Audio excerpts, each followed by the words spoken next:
When the entire class suddenly started hearing my thoughts, I saw a chat feed glowing in the air, revealing that our class president, the beloved Scarlett, was actually a reincarnated villainess out to destroy me. But what she didn't know was that while she could hear my surface thoughts, she couldn't see the trap I was laying beneath them, a trap that would cost her $300,000 and her reputation. It all started when I realized Scarlett could hear my inner monologue. The invisible comment scrolling across my vision confirmed it. The villainess is about to get so owned. Scarlett, the billionaire heiress, was plotting to ruin me just like she did in her past life. Her plan was simple: frame me, isolate me, and crush me. But I had other ideas. I decided to lift her up so high that the fall would be fatal. In class, I deliberately broadcasted a thought: wait, what if she's planning on treating the whole school? I planted the seed that Scarlett, in her immense generosity, was going to pay for a dinner at the ultra-exclusive restaurant, Ascend, for the entire student body. The effect was immediate. Jessica, the class gossip, shouted it out, and suddenly, Scarlett was facing a room full of expectant faces and a potential bill of $300,000. Scarlett's smile froze. She was trapped.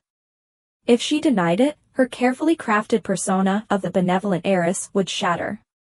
If she agreed, she'd be out of fortune.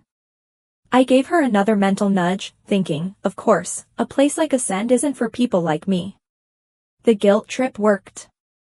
Scarlett, burning with hatred, forced a smile and announced she would treat everyone. The class erupted in applause, while I silently mouthed thank you to her murderous gaze. But Scarlett wasn't done. That evening, on my way home, she ambushed me in a dark alley with her goons. She beat me, taunted me, and threatened to have my mother fired from her street sweeping job. I played the part of the terrified victim, begging on my knees, feeding her ego while secretly plotting her destruction. The comments cheered her on, calling me pathetic. Little did they know, I was just biding my time. The weekend party at Ascend arrived. Scarlett was the queen, dripping in diamonds, while I stood there in my school uniform, the target of her ridicule. She mocked my poverty, and the crowd laughed. Then, the trap sprung. A waiter dropped a tray of champagne on a student's designer dress. The crowd recognized the waiter, it was my mother. The humiliation was absolute. The students jeered, calling my mother a stinky street sweeper, and praised Scarlett for exposing us. Scarlett stood there, basking in her cruelty, thinking she had won. But I was counting down. 3, 2, 1. A deep, commanding voice cut through the mockery.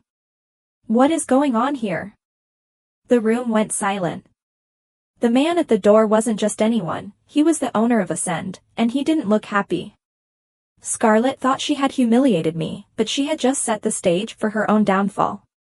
Who is this mystery man, and how will he turn the tables on the perfect heiress? Subscribe to find out how the villainess gets a taste of her own medicine.